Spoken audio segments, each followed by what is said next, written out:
The 3:30 p.m. meeting of the Bakersfield City Council is now in session.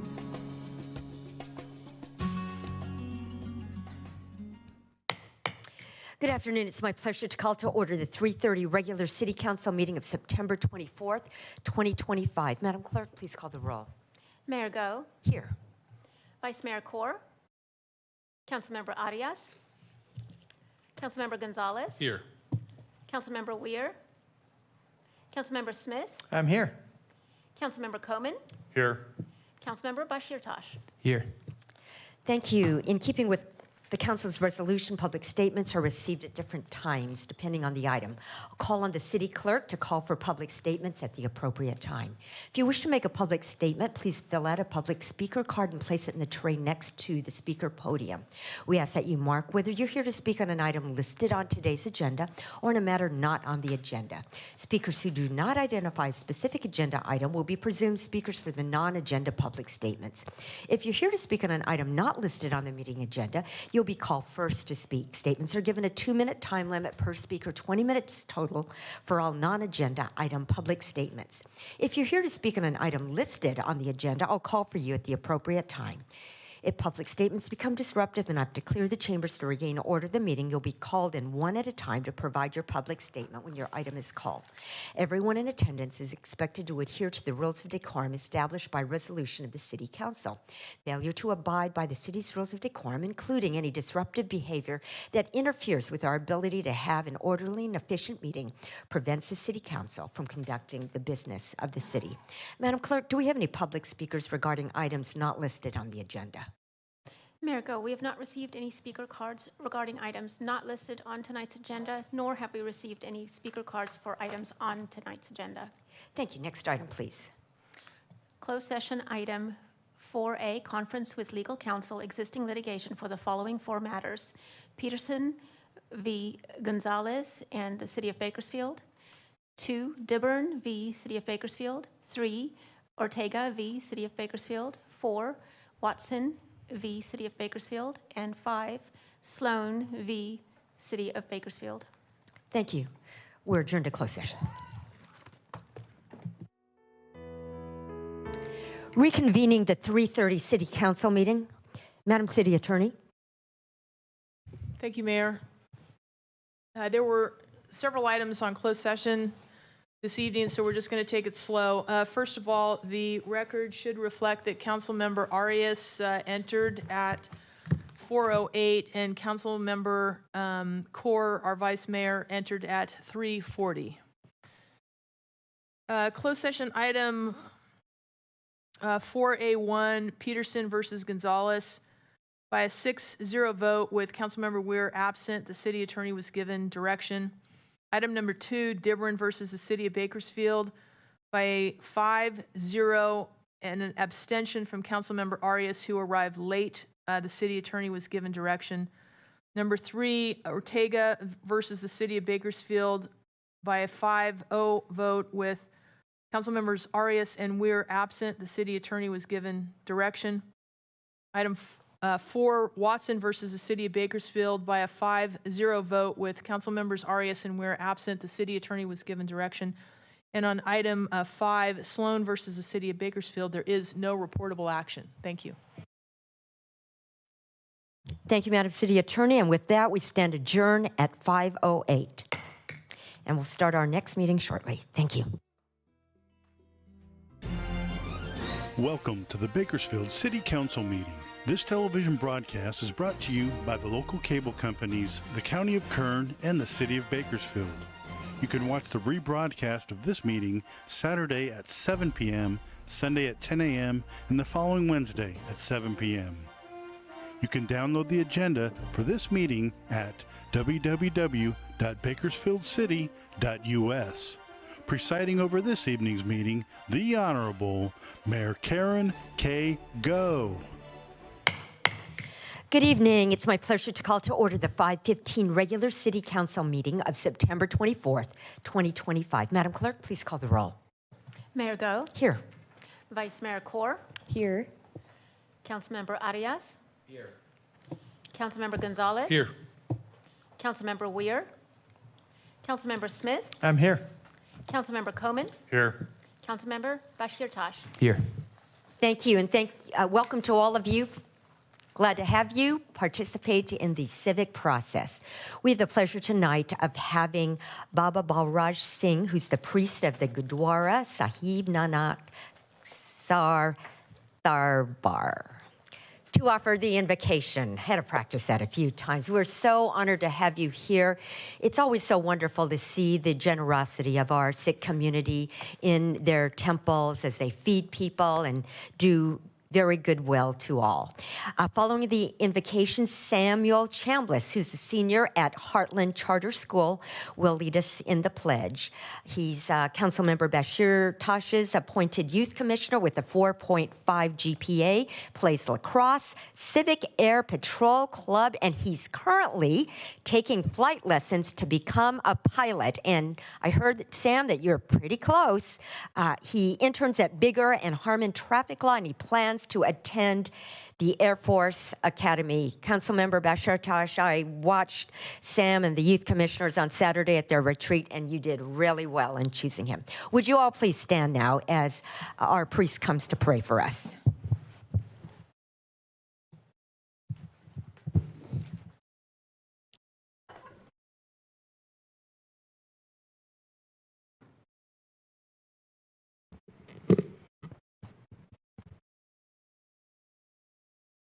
Let us pray. O Thakur, tum pੈ ਅਰਦਾਸ JIO ਪਿੰਡ ਸਭ ਤੇਰੀ ਤੁਮ ਮਾਤ ਪਿਤਾ ਹਮ ਬਾਰਕ ਤੇਰੇ ਤੁਮਰੀ ਕਿਰਪਾ ਮੈਂ ਸੁਖ ਕੰਦੇ ਕੋਏ ਨ ਜਾਣੇ ਤੁਮਰਾ ਅੰਤ ਉਚੇ ਤੇ ਉਚਾ ਭਗਵਾਨ ਸਗਲ ਸਮਗਰੀ ਤੁਮਰੈ ਸੂਤਰ ਧਾਰੀ ਤੁਮ ਤੇ ਹੋਏ ਸੋ ਆਗਿਆ ਕਾ ਤੁਮਰੀ ਗਤ ਮਿਤ ਤੁਮ ਹੀ ਜਾਨੀ ਨਾਨਕ ਦਾ ਸਦਾ ਕੁਰਬਾਨੀ। ਏਕ ਓਂਕਾਰ ਸ੍ਰੀ ਵਾਹਿਗੁਰੂ ਜੀ ਕੀ ਫਤਿਹ। ਸ੍ਰੀ ਭਗਵਤੀ ਸਹਾਇ ਵਾਰ ਸ੍ਰੀ ਭਗਵਤੀ ਜੀ ਕੀ ਪਾਤਸ਼ਾਹੀ ਦਸਵੇਂ ਪ੍ਰਥਮ ਭਗਵਤੀ ਸਿਮਰ ਕੈ ਗੁਰੂ ਨਾਨਕ ਲਈ ਧਿਆਏ ਫਿਰ ਅੰਗਦ ਗੁਰ ਤੇ ਅਮਰਦਾਸ ਰਾਮਦਾਸ ਹੋਈ ਸਹਾਏ ਅਰਜਨ ਹਰ ਗੋਬਿੰਦ ਨੌ ਸਿਮਰੋ ਸ੍ਰੀ ਹਰਾਏ ਸ੍ਰੀ ਹਰਿਕ੍ਰਿਸ਼ਨ ਧਿਆਈਐ ਜੇ ਡਿਠੈ ਸ਼ਬਦ ਜਾਏ ਤੇਗ ਬਹਾਦਰ ਸਿਮਰਿਆ ਘਰ ਨੌ ਨਿਦਾਵੈ ਧਾਏ ਸਭ ਥਾਈ ਹੋਏ ਸਹਾਏ। ਦਸਵੇਂ ਪਾਤਸ਼ਾਹ ਸ੍ਰੀ ਗੁਰੂ ਗੋਬਿੰਦ ਸਿੰਘ ਸਾਹਿਬ ਜੀ ਕਲਗੀਧਰ ਸੱਚੇ ਪਿਤਾ ਜੀ ਸਭ ਥਾਈ ਹੋਏ ਸਹਾਏ ਸਭ ਥਾਈ ਹੋਏ ਸਹਾਏ। ਸਤਿ ਸ੍ਰੀ ਅਕਾਲ ਪੁਰਖ ਜੀ ਕਾ ਧਿਆਨ ਧਰ ਕੇ ਖਾਲਸਾ ਜੀ ਸਾਧ ਸੰਗਤ ਸਾਹਿਬ ਬੋਲਣਾ ਜੀ ਸ੍ਰੀ ਵਾਹਿਗੁਰੂ। ਦਸਾਂ ਪਾਤਸ਼ਾਹੀਆਂ ਦੇ ਆਤਮਿਕ ਸਰੋਤ ਧੰਨ ਧੰਨ ਸ੍ਰੀ ਗੁਰੂ ਗ੍ਰੰਥ ਸਾਹਿਬ ਦੇ ਪਾਠ ਦਰਸ਼ਨ ਦੀਦਾਰਿਆਂ ਦਾ ਧਿਆਨ ਧਰ ਕੇ ਬੋਲਣਾ ਜੀ ਸ੍ਰੀ ਵਾਹਿਗੁਰੂ। ਨਾ ਪਾਤਸ਼ਾਹੀਆਂ ਚਾਰ ਸਾਹਿਬਜ਼ਾਦੇ ਪੰਜ ਪਿਆਰੇ 40 ਮੁਕਤੇ ਸਮੂਹ ਸੰਤਾਂ ਸਮੂਹ ਭਗਤਾਂ ਸਮੂਹ ਹਟੀਆਂ ਜਪੀਆਂ ਤਪੀਆਂ ਸਮੂਹ ਸ਼ਹੀਦ ਸਦਕਵਾਨਾ ਸਿੰਘਾਂ ਸਿੰਘਣੀਆਂ ਭਚੰਗੀਆਂ ਪਿਆਰਿਆਂ ਸੱਚਿਆਰਿਆਂ ਦੀ ਪਵਿੱਤਰ ਨੇਕ ਕਮਾਈ ਦਾ ਧਿਆਨ ਧਰ ਕੇ ਬੋਲਣਾ ਜੀ ਸ੍ਰੀ ਵਾਹਿਗੁਰੂ। ਸਮੂਹ ਗੁਰਤਾਖਤਾਂ ਗੁਰਦੁਆਰਿਆਂ ਝੰਡਿਆਂ ਬੁੰਗਿਆਂ ਨਿਸ਼ਾਨਾਂ ਜੀ ਕਾ ਧਿਆਨ ਧਰ ਕੇ ਬੋਲਣਾ ਜੀ ਸ੍ਰੀ ਵਾਹਿਗੁਰੂ। ਇਹ ਅਕਾਲ ਪੁਰਖ ਵਾਹਿਗੁਰੂ ਧੰਨ ਧੰਨ ਸ੍ਰੀ ਗੁਰੂ ਨਾਨਕ ਦੇਵ ਨਿਰੰਕਾਰ ਸ੍ਰੀ ਸੱਚੇ ਪਾਤਸ਼ਾਹ ਧੰਨ ਧੰਨ ਸ੍ਰੀ ਗੁਰੂ ਗੋਬਿੰਦ ਸਿੰਘ ਮਹਾਰਾਜ ਜੀਓ ਧੰਨ ਗੁਰੂ ਗ੍ਰੰਥ ਸਾਹਿਬ ਮਹਾਰਾਜ ਜੀ ਵਾਹਿਗੁਰੂ ਜੀ। ਆਪ ਜੀ ਦੇ ਚਰਨਾਂ ਵਿੱਚ ਅਰਦਾਸ ਬੇਨਤੀ ਹੈ। Bless our gathering our leaders and the people of Bakersfield. Guide our Mayor Karan Go, City Council and official with wisdom, courage and compassion. May every decision uplift our community and may our nation grow in peace and harmony. We are grateful for your grace and mercy.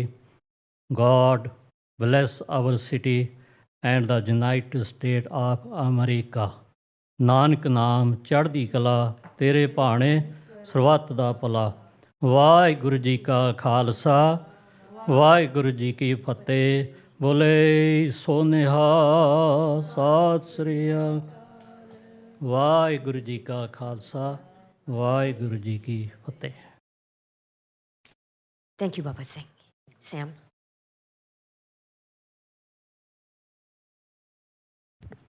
Please face the flag, place your right hand over your heart, and join me in the Pledge of Allegiance.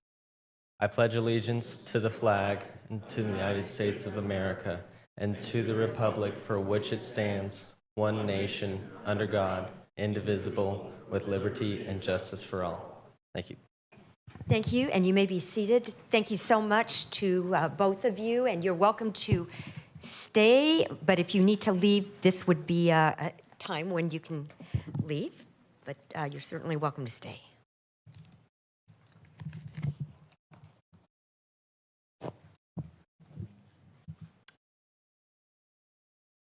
Here are a few guidelines to help our meeting run smoothly. We request that you turn off your phones. Please be courteous in the use of cameras and videos for safety reasons, and as courtesy to others, no signs are allowed in the council chamber or in the lobby. Applause is allowed during the presentations portion of the meeting, but not during other portions of the meeting. Everyone in attendance is expected to adhere to the rules of decorum established by resolution of the City Council. Failure to abide by the city's rules of decorum, including any disruptive behavior that interferes with our ability to have an orderly and efficient meeting, prevents the City Council from conducting the business of the city. Consider this a first warning to everyone in attendance that conduct that disrupts this meeting may result in expulsion and/or the chambers being cleared.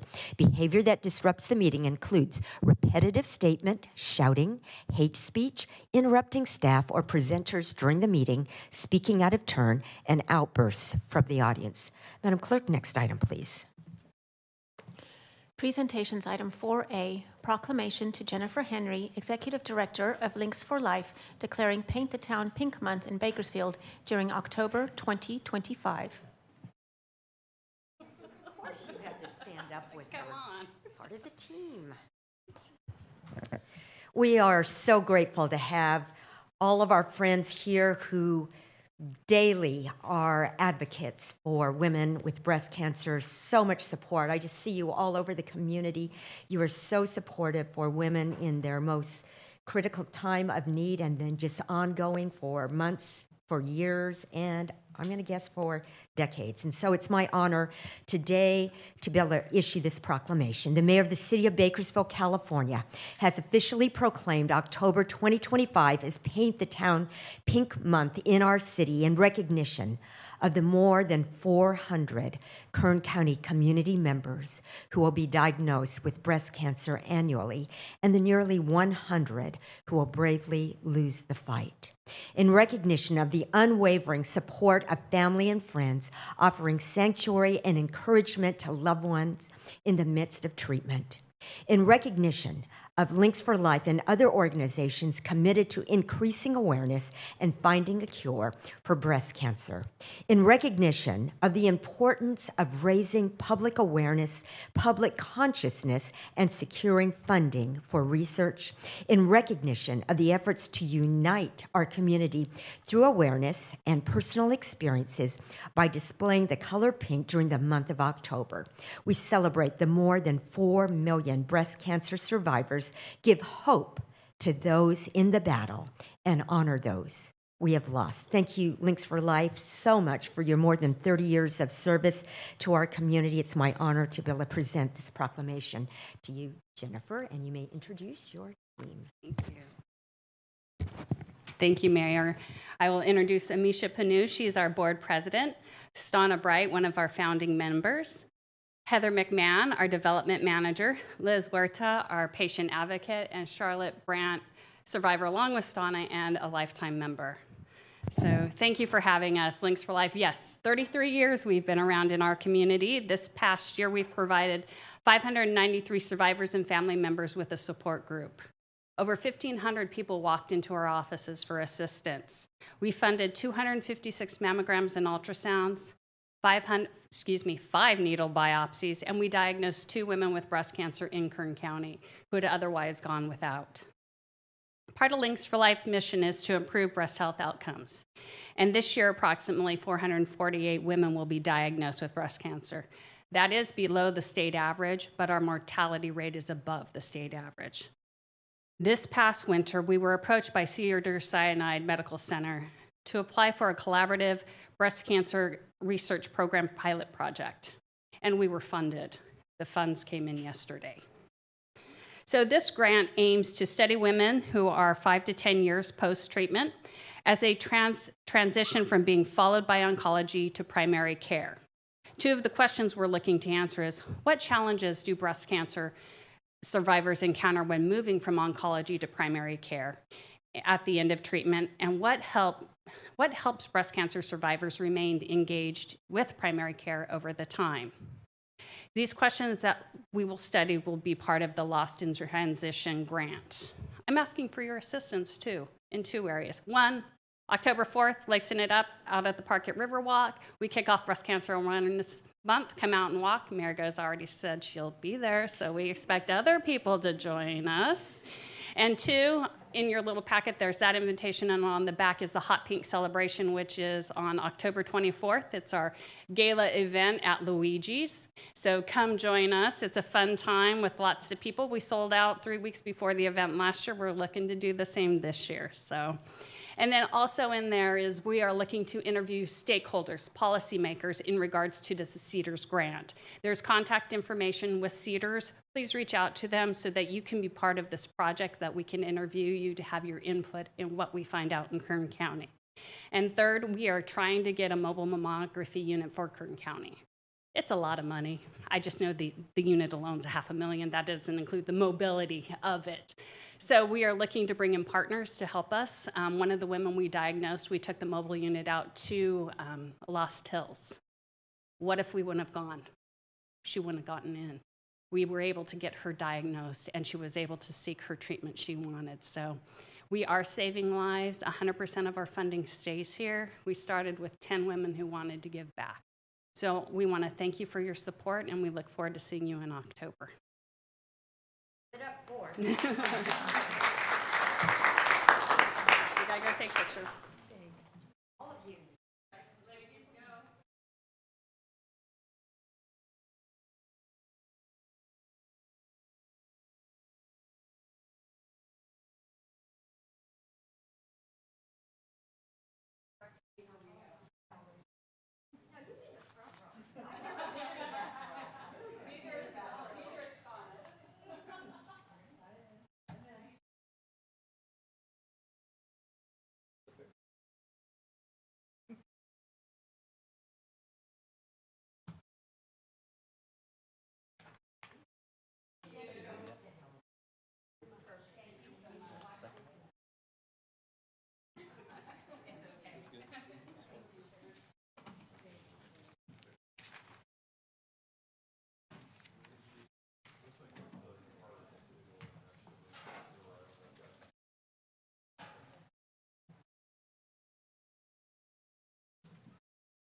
In keeping with Council's resolution, public statements are received at different times. Depending on the item, I will call on the city clerk to call for public statements.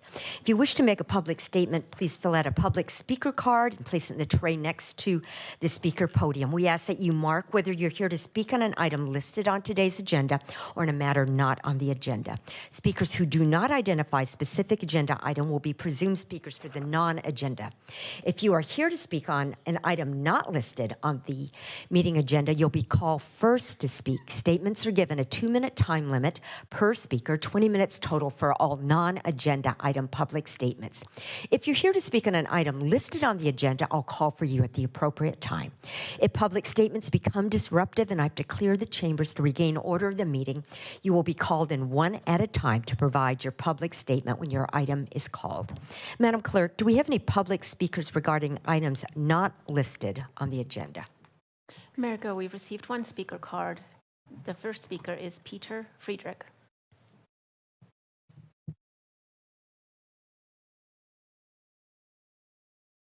Today's news cycle is so intense that trying to keep up with what is happening even locally is like drinking from a fire hose. And so we can easily overlook how the affairs of foreign nations often impact us here at home in America.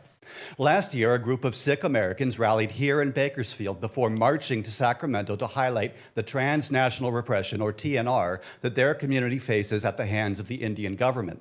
Civil rights group Justice for All explains that TNR is a dangerous trend where foreign states exert pressure on diaspora communities to stifle criticism and control narratives.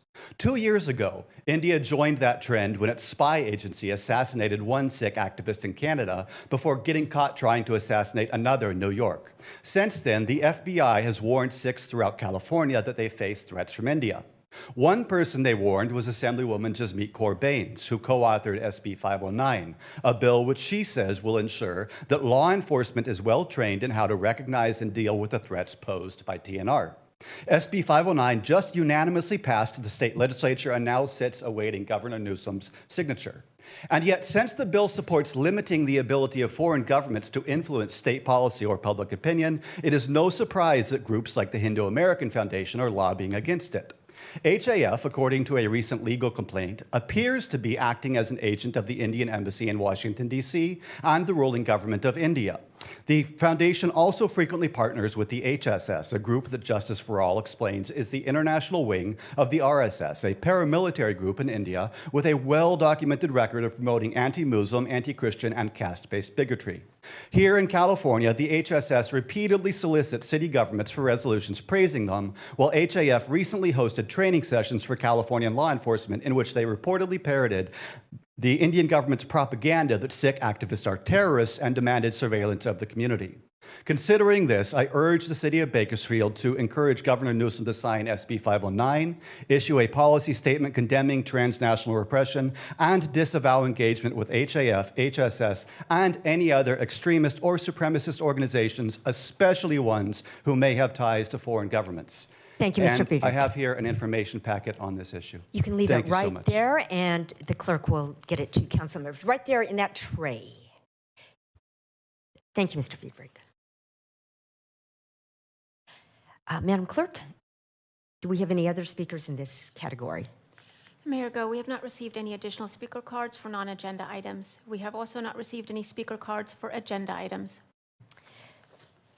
Thank you. And so now, next item, please. Consent calendar do. items 7A1 or 7A through 7I for approval. A staff memorandum was provided regarding 7A1, transmitting corrected minutes.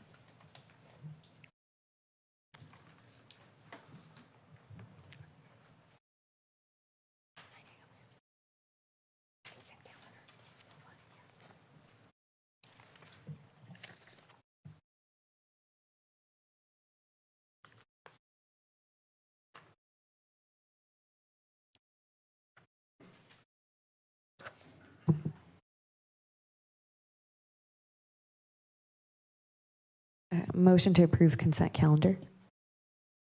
You have a motion. Please cast your votes.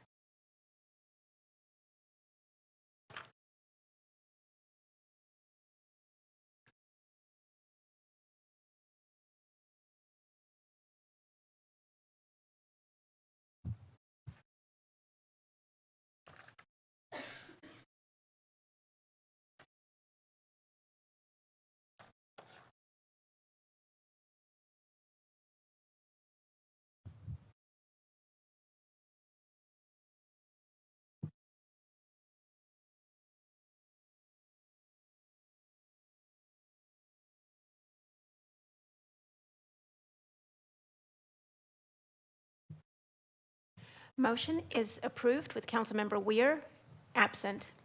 Thank you. Next item, please.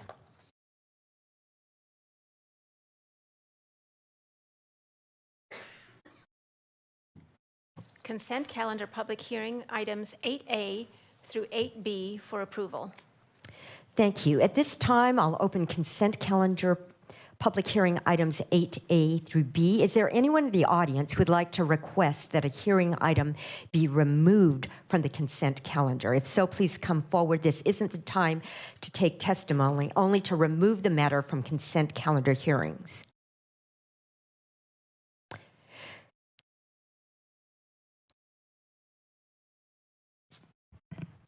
Good evening, Mayor and Good evening. Council. Dave Demahowski with the Home Builders Association. Item 8B, the sewer fee issue. Thank you. Thank you. So we will move that to the end of our regular public hearings.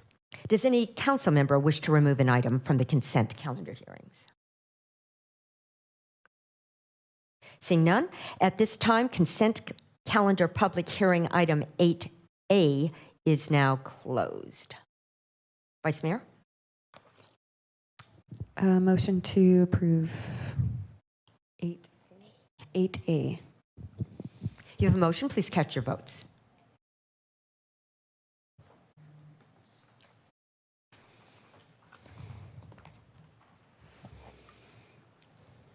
Motion is approved with Councilmember Weir absent. Thank you. Madam Clerk, next item, please. Hearings. Our next item is public hearings. Each side will be allowed 15 minutes. It's 15 minutes for all speakers per side, so it's important that you identify yourself and make your statement succinctly so others may speak. Also, please note that we have a court reporter present that will be transcribing the hearing item, and therefore it's very important that you speak slowly and clearly so that we have an accurate record. We'll hear statements from those opposed to staff's recommendation first, and we'll hear from those who'd like to speak in favor of the staff's recommendation. If there's testimony on both sides, each side will be allowed a 5-minute rebuttal. There's a clock on the TV screens behind me which indicates 15 minutes. Please step to the microphone, identify yourself. After 14 minutes, a yellow light will come on. At the end of 15 minutes, a red light will flash, indicating your time is up. Quickly end your statement. You may ask questions during your statement, but they won't be addressed until the public hearing is closed. If you have written comments that are longer than your verbal statement, give them to the clerk and she'll provide copies to the council. Please be courteous to others who wish to speak. Madam Clerk, please read the public hearing item. Public hearing item 9A, public hearing to consider Planning Commission's approval of the general plan amendment update to the 6th cycle housing element and its proposed notice of exemption. A staff memorandum has been provided transmitting correspondence and voluminous attachments that we were not able to duplicate in time for the meeting. Therefore, the materials are available for review at the clerk station tonight and will be made available for public review during business hours at the office of the city clerk. Thank you, Madam Clerk. Mr. Clegg. Thank you, Mayor and Council. I just would note for those in the public that hearing 8B will still be heard after this item. For this particular item 9A, I'll turn it over to Mr. Phil Burns to introduce the item to Council. Honorable Mayor, Council members, it's my pleasure to bring forward the 6th cycle housing element for your consideration tonight. This has been a very long process with the project contract originally in front of your body back in October of 2021. And this went through 4 reviews of HCD, and I think staff is kind of thrilled that we're finally here in front of you guys tonight. I'd like to start by thanking a few people, the Rincon team, Cassandra Gale, Della Costa, Brenna Weatherby, and others, city staff, Roque Nino, Jose Fernandez, Jenny Byers, Jason Cater, and many others. City staff, past staff, Chris Boyle, Paul Johnson, and our good partners in this process, Leadership Council for Justice and Accountability, Sandra Placencia, Emma De La Rosa, and their team, Home Builders Association, Dave Domahowski, Kern Housing Authority, Stephen Pells, our CBOs that we use through this process, and many, many community members that showed up to our events. It's great to finally have this back in front of City Council. Cassandra Gale with Rincon will now provide a presentation, and staff is here to answer questions afterwards. Thank you. Welcome. Thank you, Director Burns. Good evening, Mayor, City Council members. It's great to be back here tonight. As mentioned, my name is Cassandra Gale. I'm with Rincon Consultants, and I'll be presenting the city's 2023 to 2031 housing element update. My presentation will briefly explain what the housing element is as a refresher, highlight the key programs, and of course conclude with staff's recommendations. As a quick refresher, housing element is one of the required chapters of the city's general plan. It must be updated every 8 years and certified by the state's Housing and Community Development Department. This update covers the current planning cycle, we call the sixth cycle, from 2023 to 2031. And Bakersfield's share of the regional housing needs are 37,461 units. I will note that the statutory deadline was on January 31st, 2023, so adoption is very important at this point to gain certification. Quick note and reminder, the housing element does not authorize the construction or development of housing itself. It is a policy roadmap to make sure the city's plans can accommodate the required units. Director Burns mentioned the housing element update process, so I won't go too much into this, but in August we did receive conditional approval from HCD. So adoption tonight is one of the final steps to secure full certification. But I will note that we did do 5 rounds of public review and 4 submittals to the state and lots of navigating of comments in between. This effort has been grounded in a robust community outreach and engagement effort. We took multiple approaches to connect with residents across all 4 quadrants of the city. We worked very closely with the general plan update team to make the best use of our public's time, respect their capacity to participate, and we really focused on reducing barriers to participation, so focused on language access and meeting people where they are. The results and the summaries of the outreach are available as appendices to the housing element, and you can also go to Bakersfield2045.com to see some live tracking of everywhere we have been. The pace Am I a little too fast? Just Okay, slow down. I will try and also be efficient. The document itself includes a housing plan, which I will go a little bit further into, and several appendices that cover everything from the outreach, the housing needs, constraints, available resources. These analysis components are required by state law and both HCD guidance. As I mentioned earlier, the regional housing allocation is 37,461 units across all income levels. To give some perspective, that's roughly a 30% increase over today's housing stock. So it's a big lift. And this slide gives a bit of a comparison between the last cycle, the 5th cycle, we did see an increase in the allocation, and a bit of a comparison on the actual units that have been permitted over the past 8 years. To show the state that we can accommodate that growth, the plan identifies more than enough housing capacity. This slide shows the capacity of the elements site inventory, and each category does have a buffer built in. The site's inventory does have credits for projects that are already in the pipeline, ADU trends, rezone sites, and annexation areas as well. And those sites are distributed across the city. So each part of Bakersfield plays a role in providing housing. So I'll go through them. Central Bakersfield has 3,571 units planned. That's the downtown surrounding areas. Northeast, we have the largest vacant properties available. So that has the largest portion of the inventory at 12,369 units. Northwest, 8,435. This is focused more on opportunity in infill sites and some annexation areas. Similar allocation and strategy in the Southeast with 9,045 units.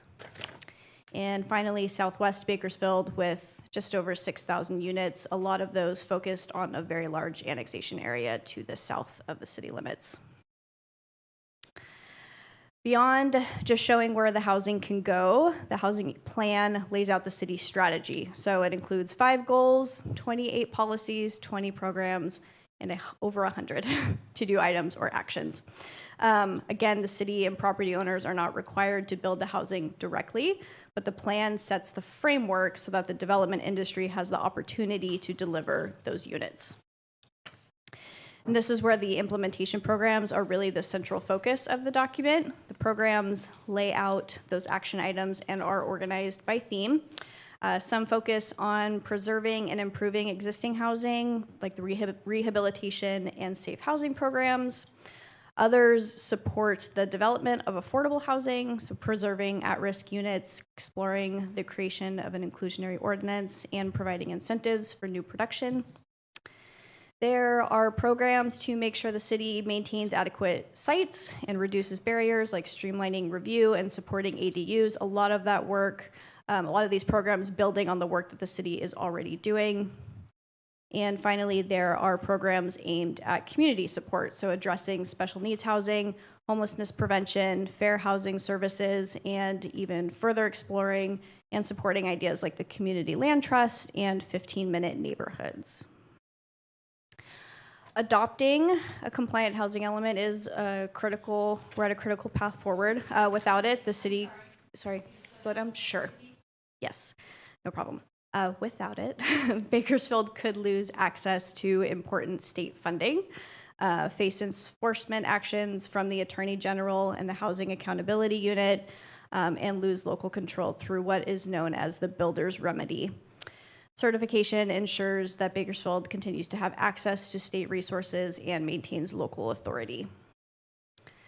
So in closing, staff does recommend the adoption of the 2023 to 2031 housing element and approval of the related general plan amendment and associated notice of exemption per CEQA. Thank you for your time, and I'm available for any questions. At this time, you may go ahead and sit down. At this time, public hearing item 9A is open. Is there anyone who would like to speak in opposition to staff's recommendation? Please come to the microphone, identify yourself, and proceed.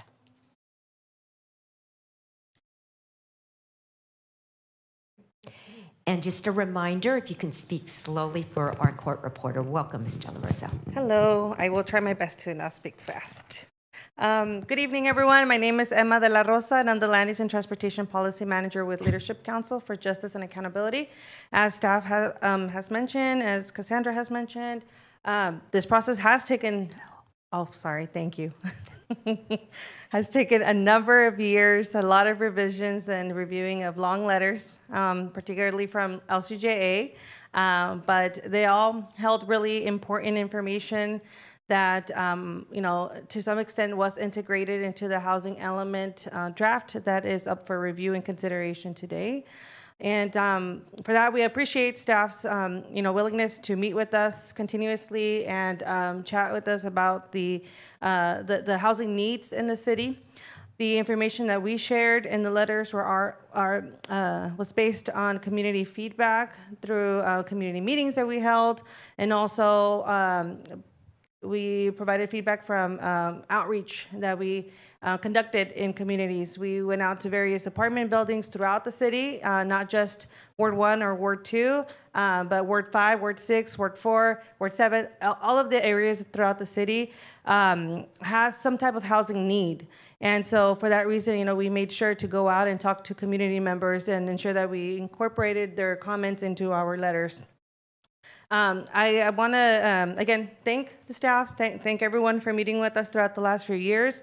While we are very appreciative of the programs that are included in the housing element, I want to say what I mentioned during Planning Commission meeting.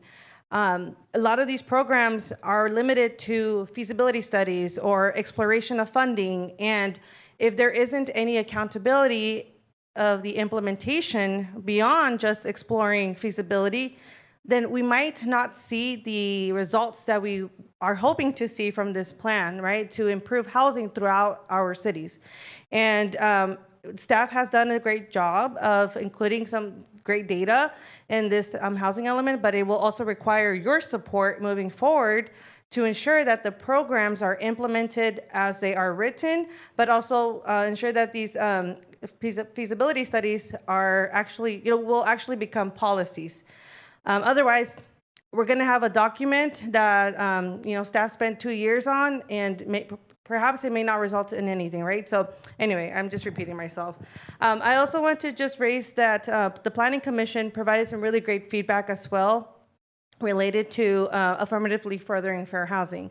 And there was a recommendation by Commissioner Neal to include an action that would monitor and report demographic data for low and very low income populations in efforts to assess progress of housing programs and support targeted outreach and engagement and participation in housing programs. And today, I would love your support. I'm asking for your support to include that action in the housing element. It would just be an amendment to the housing element since it's not currently included. And in addition to that, also include an action to annually monitor and report patterns of segregation in racially, ethnically concentrated areas of poverty to assess progress of improving access to housing opportunities. That is extremely important. The housing element you will see includes a sentence that says segregation for all racial ethnic groups increased between 2000 and 2020 in Bakersfield. Like the county, Black, African American, and Hispanic Latino residents are the most segregated populations in Bakersfield, and Asian American Pacific Islander residents are the least segregated. And the areas that were most segregated were Ward 1 and Ward 2. And so in response to Commissioner Neal's request and in response to your duty to affirmatively further fair housing, we are proposing these two additional actions to be included, which would provide the monitoring ability, right, to collect data and also inform the implementation of the programs. Lastly, I will add that every April 1st, the city is required to submit an annual progress report to the Housing and Community Development Department, and that annual progress report should include a clear description of the implementation progress of the programs. We have seen in previous plans, not necessarily just in the city of Bakersfield, but we have seen in other APRs that says we continue to provide flyers about housing programs, or we continue to post on social media about rental assistance. That does not provide an adequate analysis of the implementation of the programs. And so again, I look forward to your support and in ensuring that the implementation of the programs in that report provides clear detail as to how well it's being implemented, and also revisit, which I know staff did include a program to monitor implementation of the actions in the housing element. And of course, the community engagement shouldn't stop now, right? It should continue until, well, it should never stop, but the implementation of the housing element should also include community participation. So we look forward to continue to work with staff and continue to work with you. And thank you again for your time and your consideration. Thank you, Ms. De La Rosa. Is there anyone else who would like to speak in opposition to staff's recommendation? Please come forward. Seeing none, is there anyone who would like to speak in support of staff's recommendation?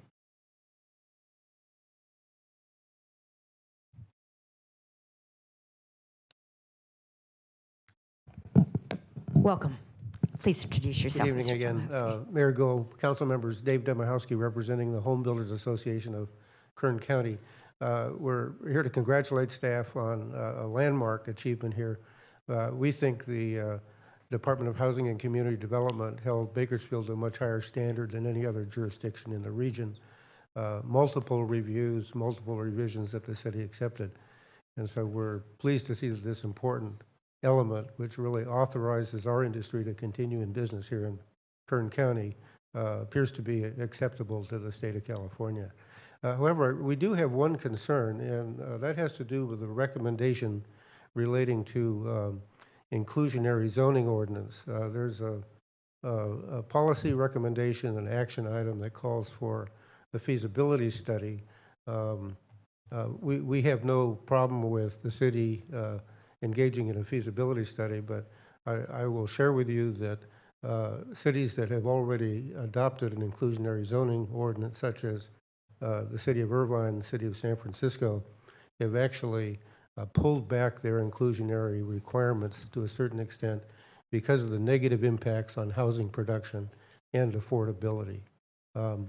There's some research available from the California Home Building Foundation that shows in the Central Valley, several communities, including Turlock, witnessed a fairly significant downturn in residential permit issuance and affordability as a result of their ordinance. So we'll be watching that feasibility study very carefully. I once heard inclusionary zoning referred to as a lazy man's solution to affordable housing, and it seems inequitable to penalize people who are merely guilty of buying new homes, make them responsible financially for solving the state's housing crisis, was really a creation of state government and CEQA abuse, going back decades at this point. So again, congratulations and strongly support the Planning Commission recommendation. Thank you, Mr. Mahowski. Is there anyone else who would like to speak in support of staff's recommendation? Seeing none, is there anyone who would like to provide rebuttal statements in opposition to staff's recommendation? Seeing none, anyone who wants to provide rebuttal statements in support of staff's recommendation? Seeing none, I'll close the public hearing and return it to council for comment and action. And Madam City Attorney, I saw that when Ms. De La Rosa was making some comments, that do you have anything that you need to add before council? All right, thank you very much. Councilmember Gonzalez. First and foremost, just congratulations to staff and to all those who have been a part of this long process. It's been 2 years now, and it's hard to believe that we're now at this moment, but here we are. And so let's take a moment just to celebrate and congratulations. Thank you for all the work. And please, Mr. Burns, thank your team and all those who are, again, part of this monumental effort. I just had one question. Ms. De La Rosa's recommendation that she brought forward from the Planning Commission regarding the monitoring of demographic data. I wondered what the opportunity is there for us to add an addendum to the plan so that we can include that. I think it's an important piece so that we're monitoring that data to see who actually is participating in some of these programs and action steps. Mr. Burns. Councilor Gonzalez, currently, if you look through program number 17 on FFH, it broadly kind of addresses this item. I would suggest that this is more referred to a report coming back to council. There are numerous issues with this. First of all, HUD requires race data. However, an applicant can select a box saying denied to submit the data. Then further in the action plan, all race-related or ethnicity data has been removed from the HUD programs. So where I understand where you're wanting to go from this, I think we really need to get ECD's programs here, Ms. Byers, and talk through what our different partners are collecting from data. So I would be hesitant on adding a action because we want to make sure that that data is even something that's available to us. Okay. In that case, I'll make a referral that staff come back to council with a recommendation in a future meeting. Thank you. Is there anyone else who'd like to comment on this item? Seeing none, Vice Mayor. I want to thank staff as well. Bringing this document together is no small feat, so congratulations, Phil, to you and your team.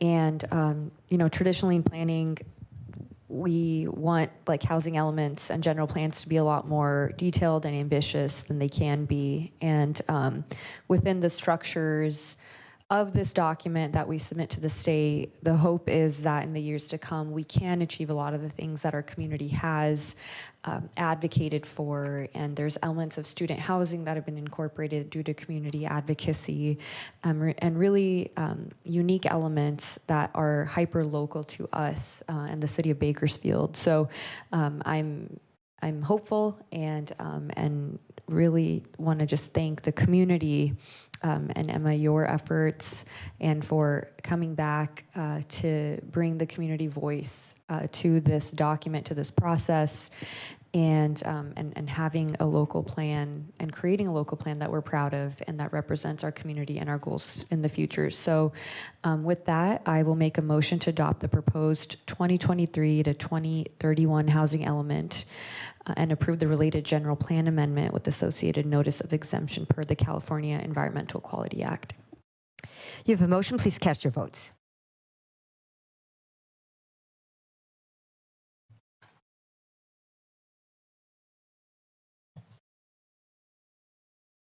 Motion is approved with Councilmember Weir absent. Thank you. And now, Madam Clerk, would you read item 8B, please? Public hearing to consider resolution adopting sewer connection fees for fiscal year 2025-26. Thank you. Mr. Clegg? Thank you, Mayor and Council. Well, you might want to wait a minute because this is Mr. Domachowski's item.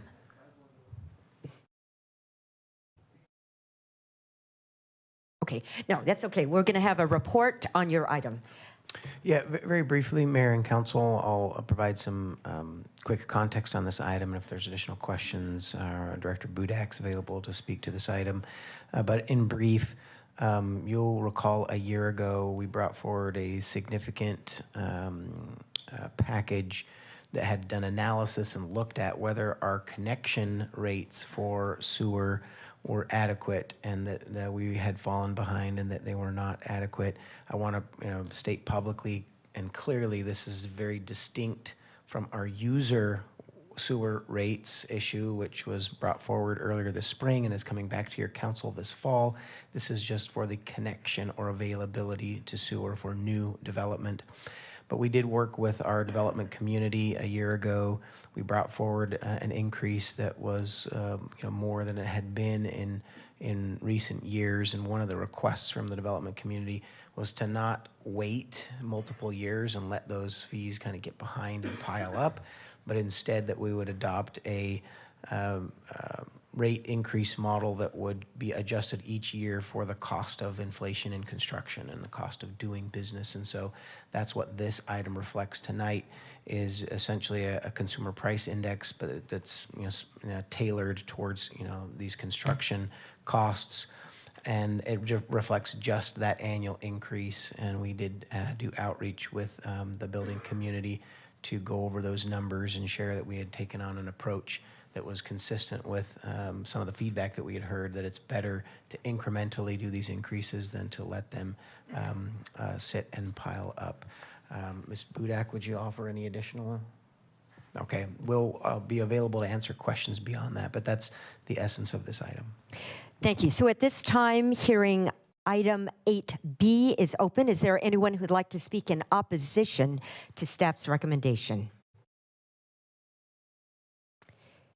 Seeing none, is there anyone who would like to speak in support of staff's recommendation?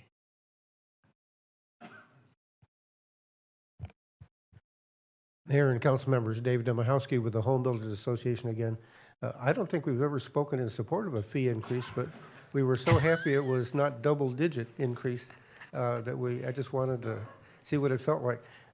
So the 4.33 increase, we met with staff very graciously, provided us a briefing on not only the sewer fee increase, but also a pending water connection fee increase that will be coming up in the future. So we're in support of the sewer fee.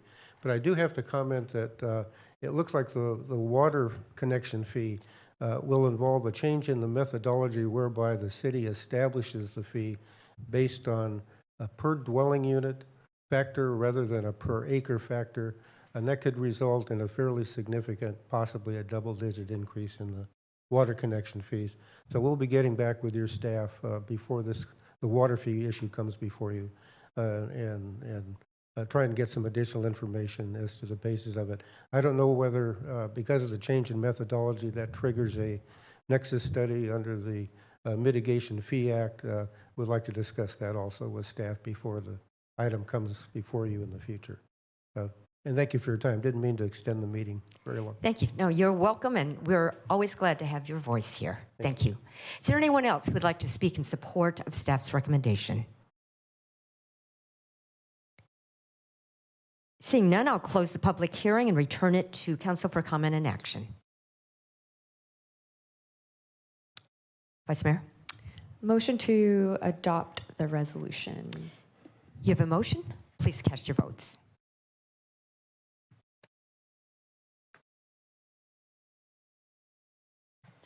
Motion is approved with Councilmember Weir absent. Thank you. Madam Clerk, next item, please. Council and Mayor statements.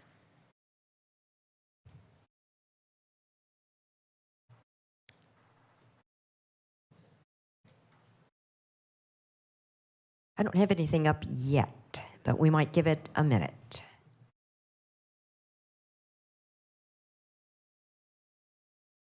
Councilmember Gonzalez. Thank you, Mayor. Actually, my first referral tonight will be that we work with eScribe to see how we can actually add another unit that tells us when we actually request to speak so that it's clear on our monitors. It's not very clear at all. And also maybe if we can see the queue of speakers, that would be awesome. A few days ago, actually, I was talking to a community member and they were asking me why the city council spent all of the city's reserve fund. And I said, we did not spend all of the city's reserve fund.